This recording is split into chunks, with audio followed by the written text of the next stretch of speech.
There are moments in sports that stop being about sports entirely. A play, a quote, a single night in an arena, and suddenly the whole country is watching, arguing, and picking sides. What happened over the last 2 weeks inside the WNBA is one of those moments. It started with one sentence from a basketball player answering an honest question. It ended with a co-owner suspended, a league forced to act, 2 teenagers in tears, and the player at the center of it all somehow coming out looking better than anyone else involved. No shouting, no demands, no drama from her end, just composure, and it drove the opposing side absolutely crazy. If you want to understand how one quote turned into a national firestorm, how an ownership confrontation with teenagers became the most talked about moment in women's basketball this summer, and why Sophie Cunningham's response to all of it was more powerful than anything she could have said in anger, stay with me, because this story runs deeper than the headlines suggest. Before any of this happened, most casual sports fans had one image of Sophie Cunningham. She was Caitlin Clark's enforcer, the tall, fiery guard from Missouri who wasn't afraid to get in someone's face when her teammate got fouled one too many times. The pointing meme that launched 1,000 reactions. That moment, Cunningham locking eyes with Wnba after a tense play and just pointing, became one of the defining sports images of 2025. Funny, intense, and completely unhinged in the best way. It made her famous in an instant. But Sophie Cunningham's story goes back a lot further than a viral moment. Born August 16, 1996, in Columbia, Missouri, she came from a family that lived and breathed athletics. Both her parents were student athletes at the University of Missouri. Sports weren't a hobby in that household. They were the air everyone breathed. She attended Rockbridge High School, where she didn't just star in basketball and volleyball, she was a place kicker on her school's football team, a girl competing in a contact sport alongside biological males, which is an irony that would later come back into focus in a very different context. At Mizzou, she became a legend.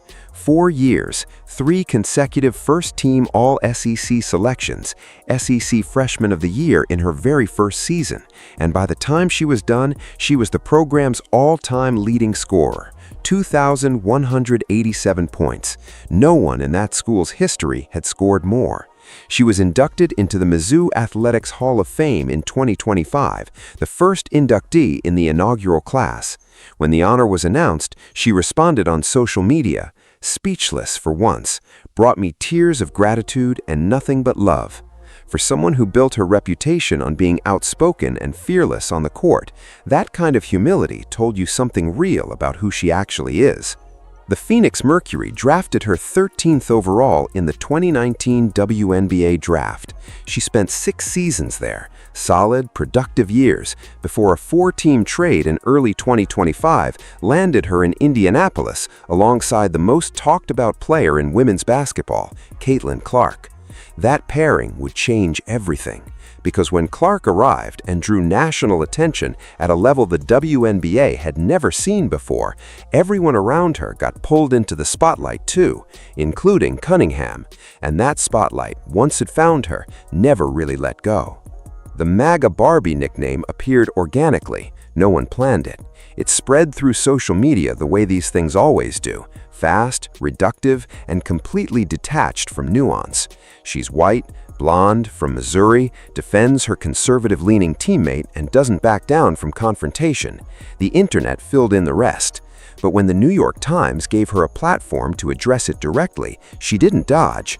I'm clearly white and from Missouri, and so I think there was a lot of assumption there, she said. All I have to say is I really am right in the middle, and I think a lot of America is like that. In our culture today, you have to choose and you have to be an extremist, and that's just not me. I agree with things on both sides, I disagree with things on both sides. It was the kind of answer that should have settled the debate. It didn't, because in this climate, nothing ever really does. By July 2026, Sophie Cunningham had already released her first Adidas player-exclusive sneaker, was regularly appearing in commercials and on billboards, and had cemented herself as one of the most recognizable personalities in women's sports. She was averaging 9.3 points per game and shooting 42.9% from three, helping power the Indiana Fever to a 17-20 record heading into the All-Star break. The basketball was good, the brand was growing, life was manageable. Then, ESPN published a wide-ranging profile of her. Journalist Hallie Grossman wrote the piece, and it covered a lot of ground: her personality, her marketability, her viral meme, her political reputation. And at one point, the conversation turned to transgender women in sports. Cunningham didn't sidestep it.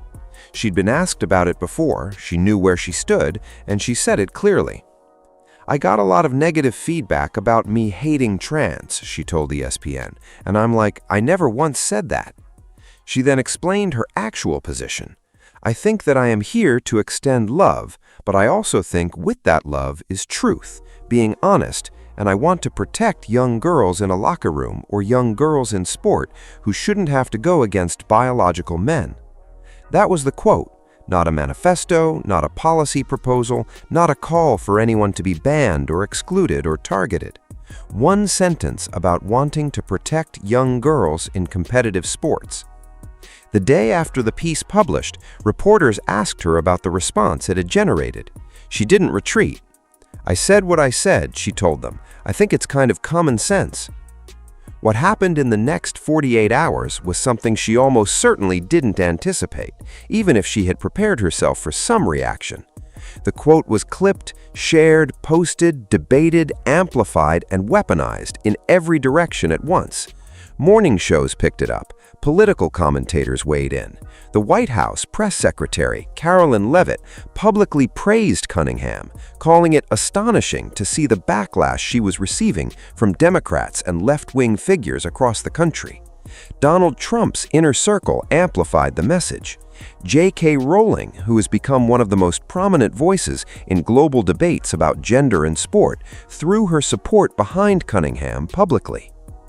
On the other side, critics pointed out that Indiana, where Cunningham plays professionally, already has a statewide ban on transgender athletes in scholastic and collegiate competition, a law upheld by the Supreme Court in late June.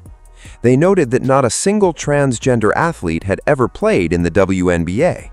They cited new scientific research, including a 2026 systematic review published in the British Journal of Sports Medicine, analyzing over 6,000 participants, which found that transgender women on hormone therapy for 1 to 3 years showed strength and endurance levels comparable to cisgender women. The debate expanded, the temperature rose, and Sophie Cunningham, who had answered a direct question with her honest opinion, was now at the center of one of the year's biggest cultural flashpoints. It had completely ceased to be a basketball story. A week passed. The internet moved on to other things in the way it always does, briefly. But the underlying tension didn't disappear. It was collecting, quietly, beneath the surface. And it was about to have a very specific destination. The Indiana Fever's next major road game was scheduled for July 28, 2026 in Seattle. The Fever versus the Storm at Climate Pledge Arena. On paper, a regular season WNBA matchup. In practice, every sports journalist covering the league knew what was actually happening. Seattle is one of the most progressive cities in the United States. The Seattle Storm, as an organization, has long been one of the WNBA's most politically visible franchises. This game was going to be a flashpoint, whether anyone wanted it to be or not. Before the ball was even tipped, a crowd had gathered outside Climate Pledge Arena. The rally drew a few dozen people, not enormous but visible and deliberately organized. Some were there specifically in support of Sophie Cunningham and what she had said publicly. Others were there in connection with Washington State's Initiative 638, a ballot measure gaining traction across the state that would bar students defined as biologically male from competing in girls' school sports. The two causes were adjacent enough that the crowd blurred together from the outside looking in. Inside the arena, the atmosphere was charged. Cunningham was greeted with boos from a section of Storm fans when she warmed up. Steph Dolson walked through the building wearing a shirt that read, "Trans rights are human rights."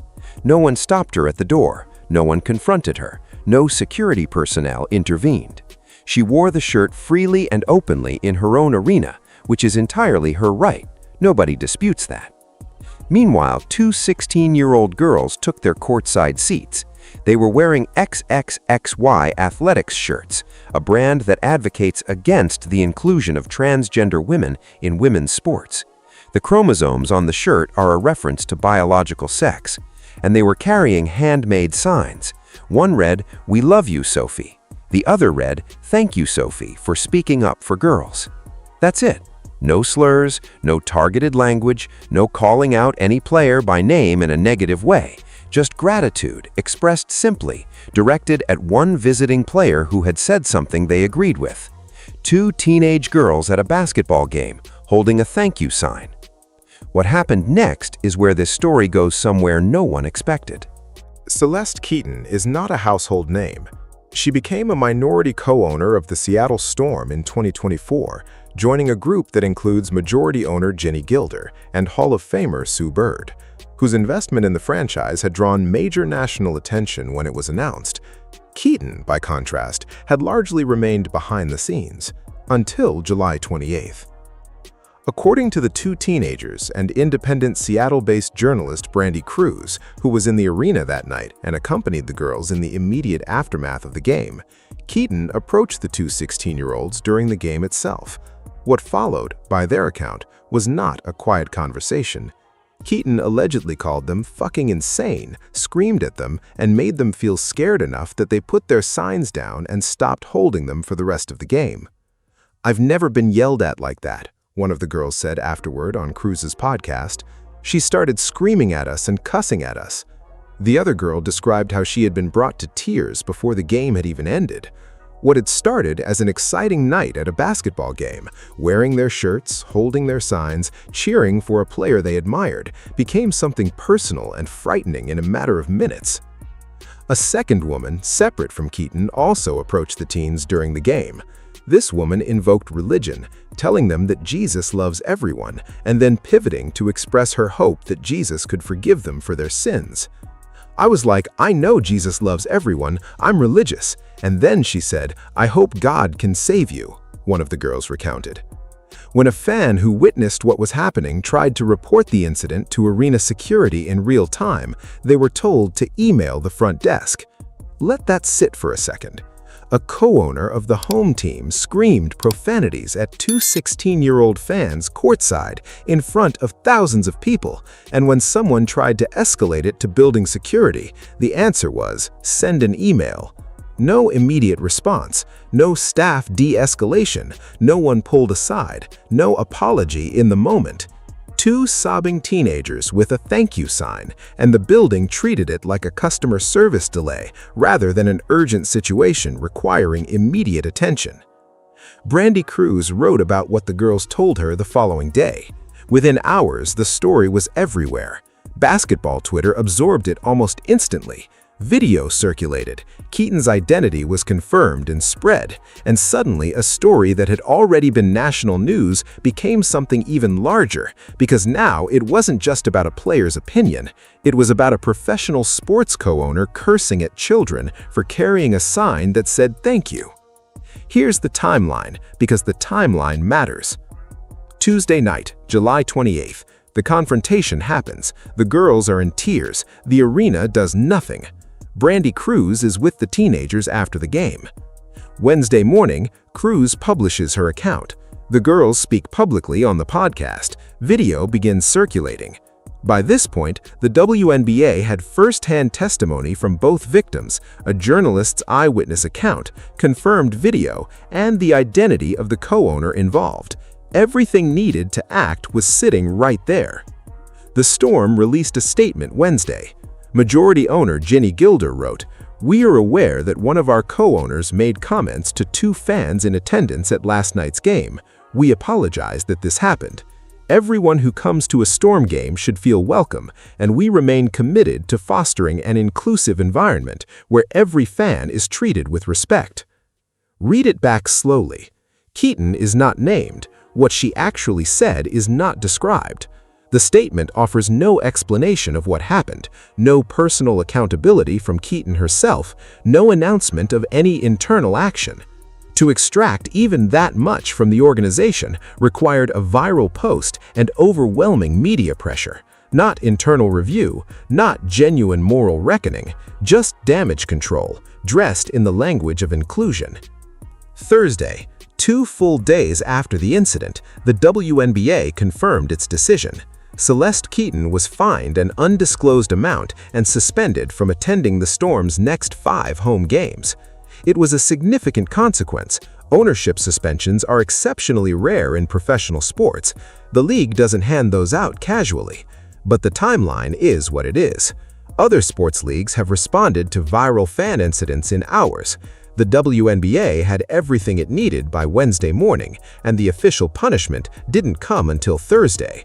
That's not accountability moving at its own speed. That's accountability being dragged across the finish line by public outrage. The Fever's behavior during all of this also left something to be desired. When reporters asked head coach Stephanie White about the incident following the Tuesday game, a team PR representative stepped in and read a prepared statement. Neither our organization nor Sophie had any knowledge of this demonstration and no contact with its organizers. Our only goal as a team, whether at home or away, is to win basketball games and make Fever fans for life. The fact that 2 fans were screamed out and left in tears for rooting for one of their players wasn't addressed. The remaining Fever players were then put in the position of answering questions about something that had nothing to do with anything they did on the court. Even those who fully supported Sophie recognized that the team's silence in the immediate aftermath left a void that others had to fill, and that void got filled by people with a lot of opinions and a lot of volume. The WNBA and its teams have spent this entire situation reacting to the viral moment, reacting to the public outcry, reacting to what the internet would tolerate and what it wouldn't. Not once during the entire 2 weeks did any major organizational voice inside the league get ahead of the story. Not the Storm, not the Fever, not the league office. The story was always moving faster than the institutions trying to manage it, and that's a damning thing to say about a league that was supposedly on the upswing heading into 2026. Here's what makes Sophie Cunningham genuinely different from almost everyone else who has ever found themselves at the center of something like this. She didn't escalate. She didn't demand anyone be fired. She didn't put out a furious post tagging the Storm's ownership. She didn't call a press conference. She went on X Wednesday night while the story was still exploding, and she wrote something that managed to be warm and pointed at the same time. I truly believe there is a safe space and love for everybody.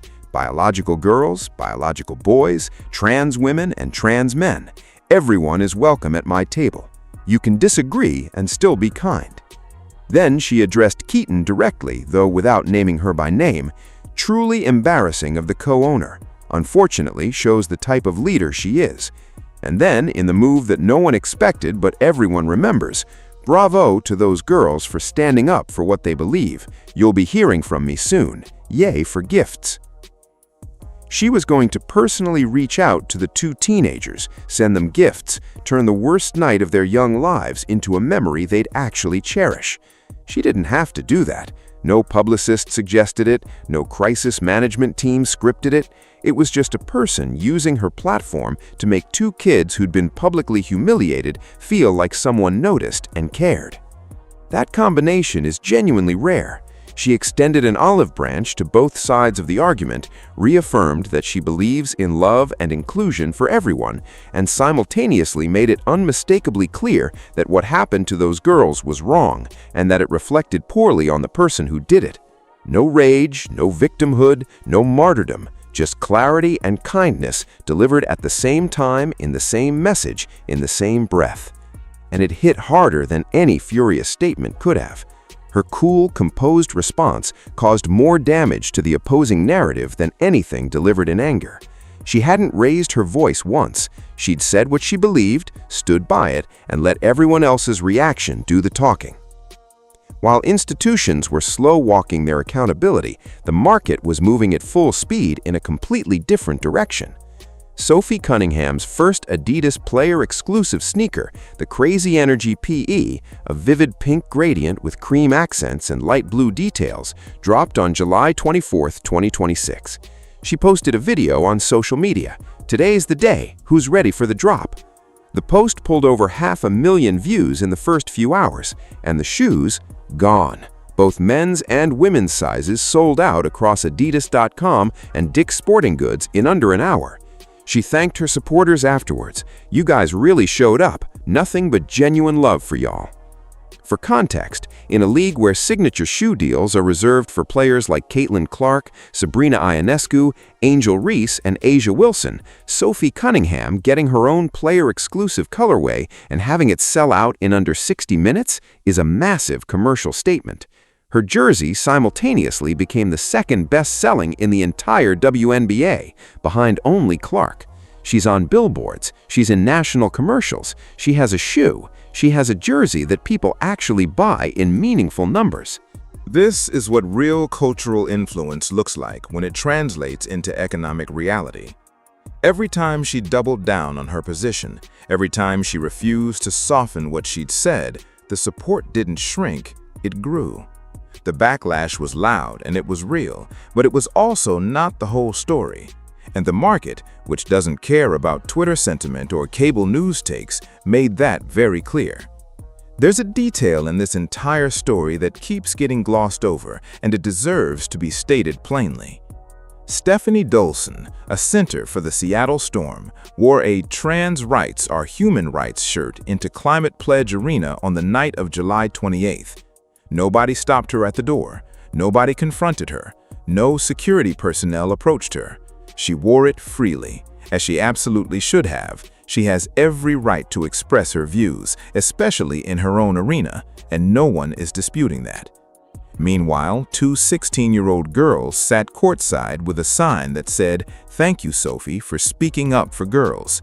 A sign that didn't target anyone, didn't use any slurs, didn't call for anything to be done to anyone. A thank you sign. And a co-owner of the home team walked over to them and screamed profanity in their faces until they were crying.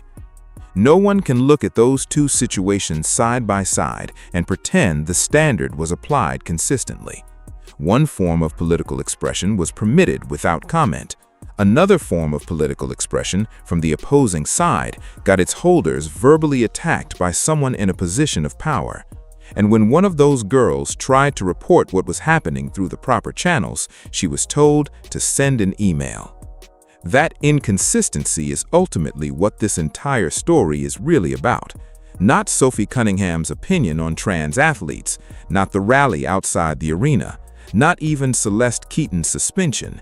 It's about what happens when an institution that preaches inclusion applies that inclusion selectively and then gets caught doing it in public, on camera, in front of thousands of people. The fact that it took a viral post from an independent journalist, 2 days of mounting public pressure, and sustained national media attention to extract even a 5-game suspension from the league tells you something about how this was being handled internally before the outcry forced their hand. Nobody inside that organization took independent action to stop what was happening before someone with a large platform made it impossible to ignore. That's not accountability. That's reputation management with a delay. Strip away every side of the political argument. Remove the culture war framing. Set aside what you personally believe about trans athletes in sports. What remains is actually pretty simple. A professional sports league watched one of its co-owners scream profanity at teenagers, allowed the building's security response to be "send an email," issued a vague statement 2 days later that didn't even name the person responsible, and only confirmed a punishment after 2 full days of viral pressure made silence untenable. And the player at the center of it all, the one who sparked the whole thing with a single quote, who had national media, political commentators, and online mobs throwing things at her from every direction, handled it with more grace and more clarity than the league, the team, or anyone in a position of institutional authority. She didn't request any of this. She answered a question. When the response came, she stood by what she'd said without softening it.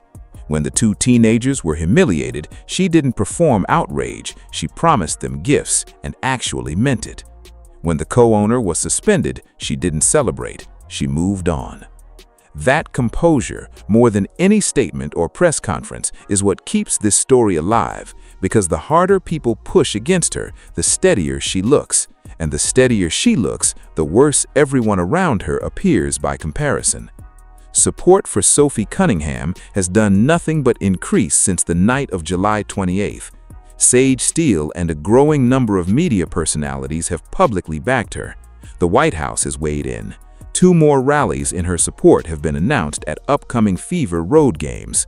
Her shoe is sold out, her jersey is second in the league, and she hasn't raised her voice once. There's a version of this story where a sports player makes a controversial comment, the internet erupts, a few bad things happen, the league responds, everyone moves on. That's not what happened here.